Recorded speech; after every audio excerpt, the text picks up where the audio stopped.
दुर्गा सप्तशती सातवां अध्याय चंड और मुंड का वध। हिंदी में। मैं मातंगी देवी का ध्यान करता हूँ। वह रत्नमय सिंहासन पर बैठ करके पढ़ते हुए तोते का मधुर शब्द सुन रही हैं। उनके शरीर का वर्ण जो है श्याम है। वह अपना एक पैर कमल पर रखे हुए हैं और मस्तक पर अर्धचंद्र धारण करती हैं तथा कल्हार पुष्पों की माला धारण किए बीणा बजाती हैं। उनके अंग में कसी हुई चोली शोभा पा रही है।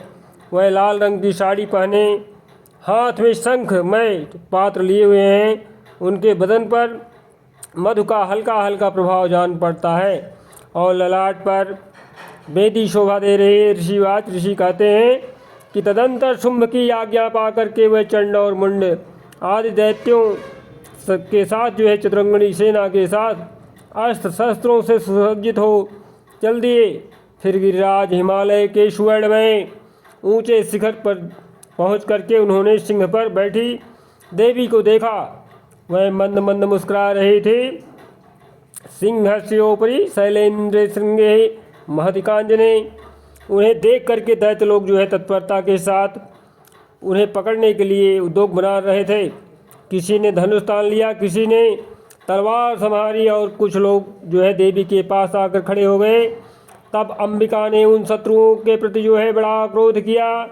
उस समय क्रोध के कारण जो है उनका मुख काला पड़ गया, ललाट में भौहें टेढ़ी हो गई और वहाँ से वह तुरंत विकराल मुखी काली प्रकट हुई।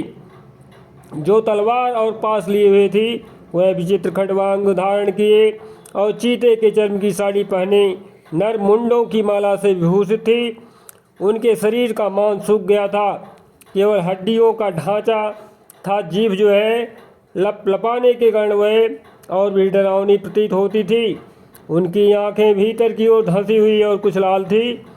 वह अपने भयंकर गर्जना से संपूर्ण दिशाओं को गुंजा रही थी।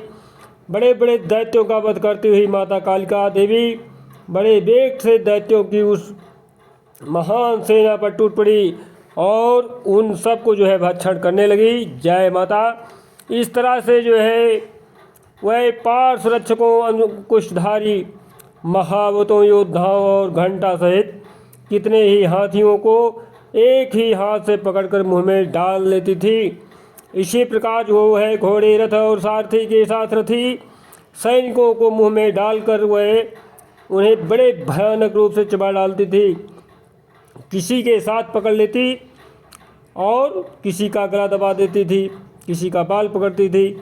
इस तरह से किसी को जो है पैरों से कुचल डालती थी और किसी को छाती से धक्के मार कर गिरा देती थी। वह असुरों के जो है बड़े बड़े और अस्त्र शस्त्र मुंह से पकड़ लेती थी और रोम से भर करके गुस्से में उनके दांतों से पीस डालती थी। काली ने बलवान एवं दुरात्मा दैत्य की वह सारी सेना रौट डाली, खा डाली और जो है कितनों को मार भगाया। कोई तलवार के घाट उतार रहे थे और कोई मांस कट कट कट कट बोल रहे थे, कोई खड़वांग से पीटे गए और कितने ही असुरों के दांतों के अग्रभाग से कुचल करके जाकर मृत्यु को प्राप्त हुए। इस तरह से देवी ने असुरों की उस सारी भयंकर सेना को क्षण भर में मार गिराया। यह देख चंड उन अत्यंत भयानक काली देवी को देख करके उनकी तरफ दौड़ा तथा महादैत्य मुंड ने भी अत्यंत भयंकर बाणों से वर्षा की तथा 1000 बार चलाए हुए चक्रों से उन भयानक नेत्रों वाली देवी को आच्छादित कर दिया। वह अनेक चक्रों के साथ देवी के मुख में समाते हुए ऐसे जान पड़ रहे थे कि मानो सूर्य के बहुतेरे बादल जो है मंडल में मंडरा रहे हैं और मंडलों में बादल के उदर में प्रवेश कर रहे हैं। तब भयंकर गर्जना करते हुए काली माता ने अत्यंत रोष में भर करके विकट अट्टहास किया। उस समय उनके विकराल बदन के भीतर कठिनता से देखे जा सकने वाले दांतों की प्रभा जो है वह अत्यंत उज्ज्वल दिखाई देती थी। देवी ने अपनी बड़ी तलवार हाथ में ले हंग का उच्चारण करके चंड पर धावा बोल दिया और उसके केस बाल पकड़कर उसी तलवार से उसका मस्तक काट डाला। सांद्रवी टीकाकरण ओम छिन्ने श्रेष्ठ दैत्येन्द्र चक्रे नादम सुभैरवम तेन तेन तैव नादेन महता त्रिशम भुवनत्रयम्। इस प्रकार से जो है माता आदिशक्ति ने चंड को मार गिराया। यह देख करके मुंड भी देवी की ओर दौड़ा। तब देवी ने रोष में भर करके उसे भी अपनी तलवार से घायल करके जो है धरती पर सुला दिया।